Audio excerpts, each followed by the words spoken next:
और शायद यही कारण है कि दिल्ली कैंट की कहानी सिर्फ भूत की कहानी नहीं है, यह अकेलेपन की कहानी है। एक ऐसी जगह जहाँ शहर खत्म हो जाता है और आप अपने विचारों के साथ अकेले रह जाते हैं। जब बाहरी शोर खत्म होता है तो अंदर का शोर शुरू होता है।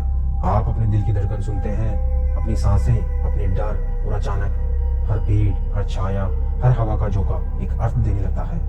मैं आपसे एक सवाल पूछता हूँ, अगर आज रात आपको सड़क पर अकेला खड़ा कर दिया जाए, कोई आवाज नहीं, कोई इंसान नहीं, सिर्फ लंबी सड़क और अंधेरा, तो आपको किससे डर लगेगा? उस औरत से या उस खामोशी से जिसमें आपका दिमाग खुद कहानियां बनाने लगेगा? क्योंकि सच यह है, डर हमेशा बाहर से नहीं आता।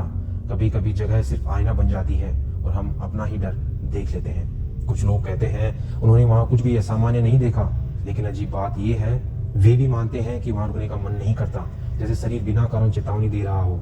इंसानी दिमाग लाखों सालों से खतरा पहचानने के लिए बना है। कभी कभी वह खतरा वास्तविक नहीं होता, लेकिन भावना वास्तविक होती है, और भावना तथ्य से ज्यादा शक्तिशाली होती है।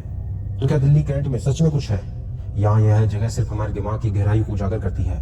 क्या सफेद साड़ी वाली औरत वास्तव में मौजूद है, या वह हर उस इंसान की कल्पना है जो अकेलेपन से गुजरता है? शायद कुछ जगह भूतियां नहीं होती, वे सिर्फ हमें हमारे अंदर छिपे खालीपन से मिलवा देती है। और जब इंसान अपने भीतर की खामोशी से मिलता है तो सबसे ज्यादा डर वहीं पैदा होता है। अब आखिरी बात, और इसे ध्यान से सुनिए। कई लोगों ने बताया कि जब वे उस सड़क से गुजरते हैं तो उन्हें लगता है कि कोई पीछे देख रहा है, लेकिन जैसे ही वे मुड़ते हैं कुछ नहीं होता।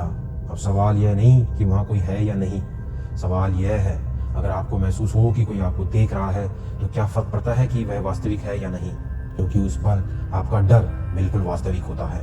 हो सकता है दिल्ली कैंट की सड़क पर कोई आत्मा ना हो, लेकिन शायद हर गुजरने वाला इंसान वहां अपना एक डर छोड़ जाता है, और रात होते ही वो सारे डर फिर से जाग जाते हैं। तो अगली बार अगर आप दिल्ली कंटोनमेंट से रात में गुजरे और अचानक महसूस हो कि कोई आपको देख रहा है, तो एक बार खुद से पूछिएगा, क्या सच में कोई पीछे है, या पहली बार अपने मन की परछाई देख रहे हैं? क्योंकि कुछ रहस्य सुलझते नहीं, वे बस हमारे साथ चलते रहते हैं। कुछ सुलझे, रशिए।